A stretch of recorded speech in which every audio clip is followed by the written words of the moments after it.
भगवान, सृष्टि तू अभी तक यूं ही है। जल्दी जा, तैयार नहीं होना है तुझे। तेरे भाइयों की आज बारात जाने वाली है और तू है कि। हाँ माँ, बस हो रही हूँ। एक तो 10-10 भाइयों की शादी है, सारा काम मुझे और आपको ही देखना पड़ रहा है। मैं तो थक गई हूँ माँ।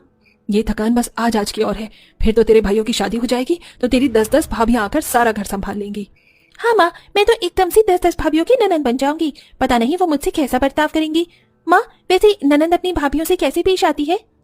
तुझे इसकी चिंता करने की जरूरत नहीं है, बस जैसी तू है वैसी ही रहना। अच्छा, अब ये सब छोड़, जल्दी से तैयार हो जा। अरे नहीं, ये तो पार्लर वाली भी चली गई है, वरना उसी से बोलकर तुझे तैयार करवा देती। चल जल्दी से आ, मैं तुझे तैयार करती हूँ। सृष्टि की माँ सरला उसे हाथ पकड़कर ले गई और सृष्टि को लहंगा चोली पहनाकर उसके भाइयों की शादी के लिए तैयार किया। सृष्टि उस लहंगे चोली में बहुत सुंदर लग रही थी। तैयार होकर नन्ही सृष्टि अपनी माँ के साथ अपने भाइयों की बारात लेकर चली गई और अपनी 10-10 भाभियों को घर ले आई। घर आकर सृष्टि ने ही उनका गृह प्रवेश करवाया। माँ, अपनी भाभियों का मैं गृह प्रवेश करवाऊंगी, प्लीज माँ प्लीज। अच्छा ठीक है, जैसे जैसे मैं बोलूं वैसे वैसे ही करना। सृष्टि ने अपने छोटे छोटे हाथों से आरती की थाली पकड़ी और अपनी भाभियों का गृह प्रवेश करवाया। सृष्टि को देखकर उसकी 10 की 10 भाभियां बहुत ज्यादा खुश हो रही थी। घर के अंदर आने के बाद सृष्टि ने अपनी सभी भाभियों से बैठकर बातें की।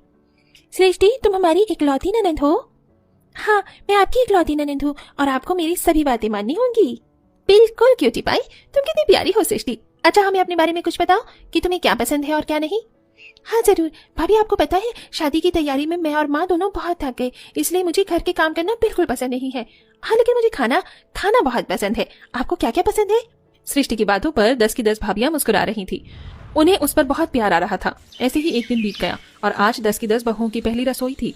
सृष्टि ने ही अपनी भाभियों को पकवान बनाने को बोला, जिसको एक भी भाभी ने मना नहीं किया, बल्कि बड़े ही मन से अपनी ननद के लिए सभी ने खाना बनाया और सृष्टि को अपने हाथों से खिलाया।